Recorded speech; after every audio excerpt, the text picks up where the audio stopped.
الله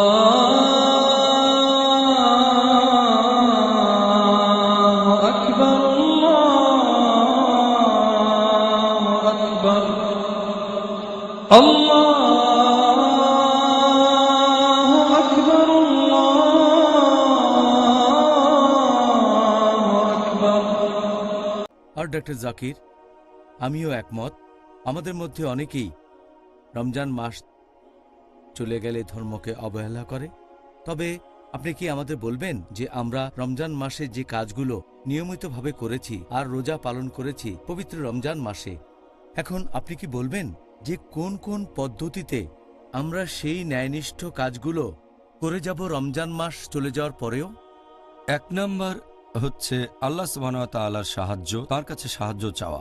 আল্লাহ পবিত্র কোরআনে বলেছেন সূরা আলে ইমরান অধ্যায় ৩ আয়াত ১৬০, আল্লাহ সাহায্য করলে তোমাদের কেউ হারাতে পারবে না, আর আল্লাহ সাহায্য না করলে এমন কে আছে যে তোমাদের সাহায্য করবে। তাই মুমিনগণ আল্লাহ তাআলার উপরই নির্ভর করুক। তাহলে সবার আগে আপনি আল্লাহ সুবহানাহু ওয়া তাআলার কাছে সাহায্য চাইবেন, দোয়া করবেন যেন সরল পথে থাকতে পারেন, আর খেয়াল রাখবেন যেন রমজান মাস শেষ হওয়ার পরেও অবিচলিত থাকতে পারেন। এ সময় আপনি একটা দোয়া পড়তে পারেন যেটা আল্লাহ উল্লেখ করেছেন তার কিতাব কোরআনে সূরা আলে ইমরান অধ্যায় নম্বর ৩ আয়াত নম্বর ৮। আল্লাহ বলেছেন, রব্বানা লা তুযিগ কুলুবানা বা'দা ইয হাদাইতানা ওয়া হাব লানা মিন লাদুনকা রাহমা ইন্নাকা আনতাল ওয়াহ্হাব।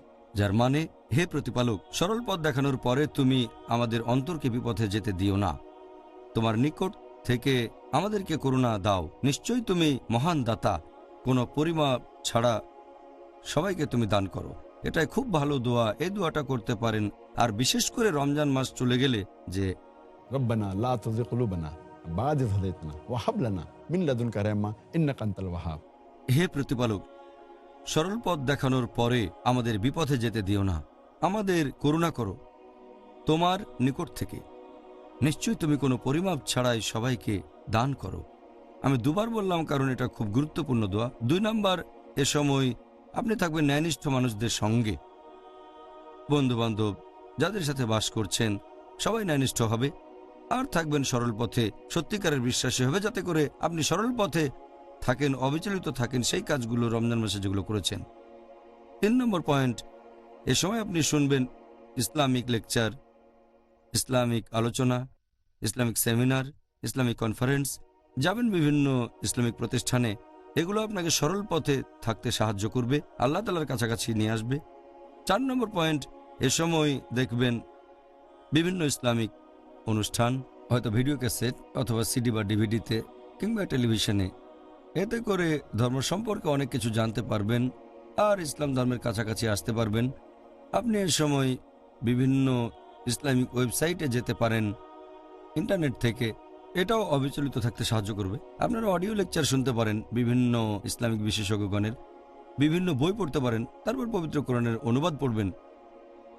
এছাড়াও পড়বেন সহিহ হাদিস, পবিত্র কোরআনের অনুবাদ। এ ব্যাপারে বলেছি সহিহ ইন্টারন্যাশনাল বেশ ভালো অনুবাদ, তারপর আব্দুল্লাহ ইউসুফ আলীর অনুবাদ, এরপর মহসিন খান, এগুলো কোরআনের বেশ ভালো অনুবাদ। তারপর যদি হাদিসের কথা বলেন তাহলে পাচ্ছেন সহিহ বুখারী, সহিহ মুসলিম, সুনান আবু দাউদ, সুনান আল নিসাই, তিরমিজি, ইবনে মাজাহ ইত্যাদি। এরপর নবীর জীবন কাহিনী একটা ভালো বই হচ্ছে রাহিক আল মাখতুম, লিখেছেন শেখ সাইফুর রহমান মুবারকপুরি। এরকম আরও বই, এগুলো আপনাকে সঠিক পথে রাখবে। এছাড়াও খেয়াল রাখতে হবে যেন ফরজ কাজগুলো আপনি করেন, যেমন ধরেন ৫ ওয়াক্ত নামাজ পড়া, এরপর হতে পারে দান করা, হজ পালন করবেন যদি সামর্থ্য থাকে, এরকম আরও অনেক কাজ। এ সময় আপনি ঐচ্ছিক কাজগুলো বেশি বেশি করে করবেন, নফল কাজগুলো বেশি করবেন, তাহলে আল্লাহর কাছাকাছি যেতে পারবেন, অবিচলিত থাকতে পারবেন, সবগুলো নফল কাজ। এ সময় বেশি করে আল্লাহ তাআলা জিকির করবেন, বেশি করে আল্লাহকে স্মরণ করবেন। এ সময় কোরআন পড়বেন যতদূর পড়া সম্ভব, আর মনে রাখবেন যতদূর সম্ভব, এবং যেটা মনে থাকবে সেটা বারবার পড়বেন যাতে করে সেগুলো ভুলে না যান।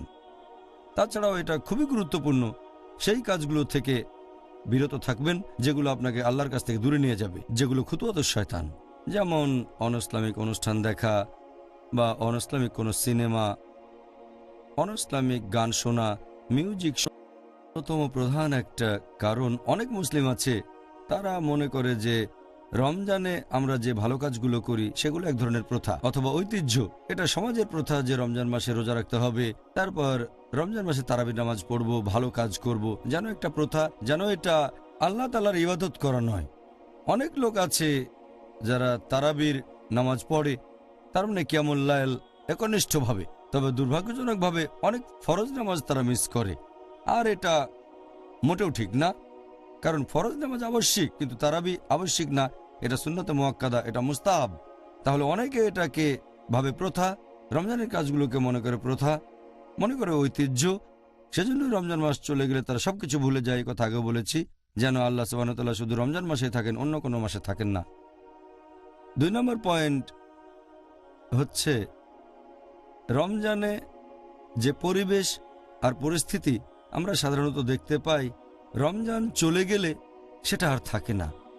আর কথা আগেও বলেছি, এ সময় যদি ন্যায়নিষ্ঠ বন্ধুবান্ধব আর ভালো মানুষের সাথে মেশেন তাহলে অবিচলিত থাকার সম্ভাবনাও বেশি থাকে।